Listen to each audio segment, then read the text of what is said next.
जिंदगी में कभी ना कभी आपके साथ ये तो जरूर हुआ होगा कि जब भी आपको एक अचीवमेंट मिली है तो आप खुद को रोकते हो और बोलते हो ज्यादा बड़ी अचीवमेंट नहीं है, खुश होने की जरूरत नहीं है। अभी माना कि हमारे पास बहुत बड़े ड्रीम्स होते हैं, हमारी छोटी अचीवमेंट जो होती है ना वो सबसे इंपॉर्टेंट होती है। और ये वीडियो एंड तक वही देख पाएगा जो एक लंबी छलांग नहीं, छोटे छोटे स्टेप्स चलकर अपनी मंजिल पर पहुंचना चाहता है। ये बात कर रहा हूँ इम्पोस्टर सिंड्रोम की। एक सेकंड के लिए अपनी आंखें बंद कीजिए और कमेंट्स में लिखिए कि आपको रीसेंट पास्ट में कौन सी सक्सेस मिली है, क्योंकि मैं मान ही नहीं सकता कि आपने कुछ अचीव ही नहीं किया हो सकता है कि 2 महीने पहले आपने एक एग्जाम दिया हो जिसमें आपके 33 मार्क्स आए थे मैथ्स में आउट ऑफ 100। अभी रिसेंटली आपने एक और मैथ्स का एग्जाम दिया है जिसमें आपको 50 मार्क्स मिले। हुई ना इंप्रूवमेंट। लेकिन आपकी फैमिली, आपके फ्रेंड्स आपसे बोल रहे हैं जब तुम 80% ही नहीं ला सकते तो फायदा ही क्या है। अभी मैं एक और सिनेरियो देता हूँ आपको, जिसमें मान लो आपको एक जॉब किसी के रेफरेंस से मिली है और 1 साल में आपने बहुत मेहनत की और आप एक सीनियर रोल पर प्रमोट हो गए। अभी दूसरा बंदा है जो 6 साल से काम कर रहा है पर सीनियर रोल तक प्रमोट ही नहीं हो पाया।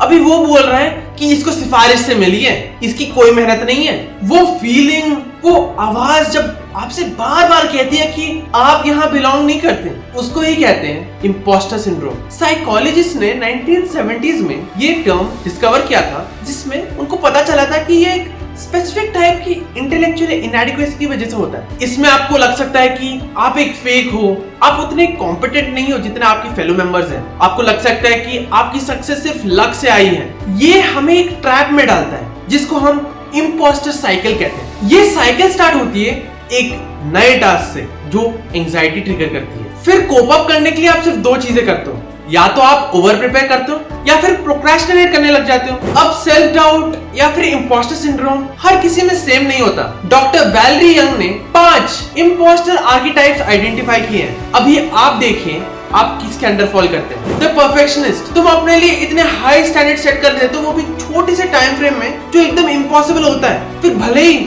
आपने 99% बहुत अच्छा किया हो पर उस 1% पर आपकी नजरें टिकी रहती है। अभी उस 1% से ही आपको लगता है कि आपको सक्सेस सिर्फ लक से मिली है और आपकी मेहनत से नहीं, और आप अपने आप को इम्परफेक्ट लगते हो। द एक्सपर्ट, भाई एक टास्क से पहले आपको सब कुछ जानना है। आपने इस चीज के लिए इतनी सारी डिग्रीज, इतनी सारी सर्टिफिकेशन कर ली, और भले आपने इतनी सारी चीजें कर ली हो, आप क्या एक क्वेश्चन का आंसर नहीं दे पाते तो आपको लगता है कि मैं पीछे रह गया। अभी इस चीज का बेस्ट एग्जाम्पल है उनके लिए जो जॉब ढूंढ रहे हैं। अभी रिक्रूटर्स लिस्ट करते हैं क्या क्या स्किल्स चाहिए उनको, तो आप वो स्किल्स लर्न करने भी लग जाते हो।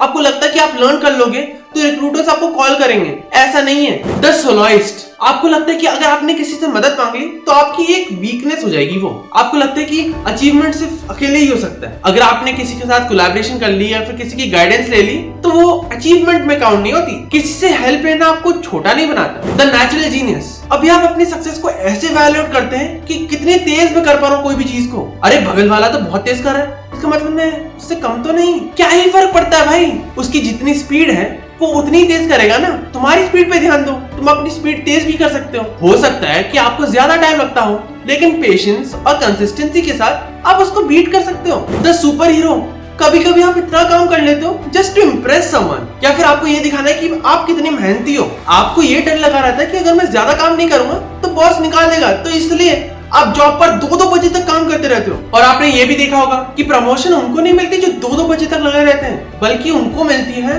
जो अपना काम करते हैं और किसी को इम्प्रेस करने की कोशिश नहीं करते। अभी मैंने शिकायतें तो बता दी लेकिन सोल्यूशन नहीं बताया, तो मेरा पहला सजेशन है कि फैक्ट और फीलिंग को अलग रखो। तो बेसिकली एक एविडेंस फाइल बना लो जिधर आप अपने छोटे छोटे विन्स लिखो। कोई भी विन, भले आपने एक अच्छा प्रेजेंटेशन दिया हो ऑफिस में वो लिख लो, आपने एग्जाम में इंप्रूवमेंट की हो वो लिख लो, क्योंकि छोटे छोटे विन्स को सेलिब्रेट करने से ही आपको मोटिवेशन मिलेगा आगे और काम करने के लिए। इसको बदलने के लिए आपको अपने एक फिक्स्ड माइंडसेट को ग्रोथ माइंडसेट में बदलना पड़ेगा। जैसे हो सकता है कि आप कभी कभी बोलो that I am not smart enough to do this. ये मत बोलो ये स्किल शायद से टफ है लेकिन मैं सीख कर ही रहूंगा, कुछ भी हो जाए। या फिर हो सकता है कि मैं इस टेस्ट में फेल हो गया, मैं एक फेलियर हूँ। ये भी मत बोलो हो सकता है कि मैंने फेल किया हो बट शायद से मेरे स्टडी मेथड्स में कुछ प्रॉब्लम हुई होगी, तो मुझे अपने स्टडी मेथड्स में कुछ चेंज लाना पड़ेगा। आपको लग सकता है कि इंपोस्टर सिंड्रोम सिर्फ आप में ही है, लेकिन घूम कर देखो दुनिया में दूसरे लोग भी आपसे डिस्कस करके यही बोलेंगे कि उनको भी यही लगता है कि उनकी सक्सेस ज्यादा मायने नहीं रखती, क्योंकि उनको लगता है कि वो लक से ही आई है। तुमने अपनी सीट अर्न की है, तुम्हारे सारे डिग्रीज, सारे स्किल्स, सारे अकम्प्लिशमेंट्स सब रियल है और ये फैक्ट है। तो कभी ऐसा फील मत करना कि तुम छोटे हो किसी से, या फिर जो तुमने अचीव किया है वो किसी से छोटा है। तो अगर आपको ये वीडियो हेल्पफुल लगा हो तो सब्सक्राइब करें, जिससे कि मैं और स्टूडेंट रिलेटेड वीडियोस आपके लिए ला सकूं। तब तक मिलते हैं अगले वीडियो में। Signing off.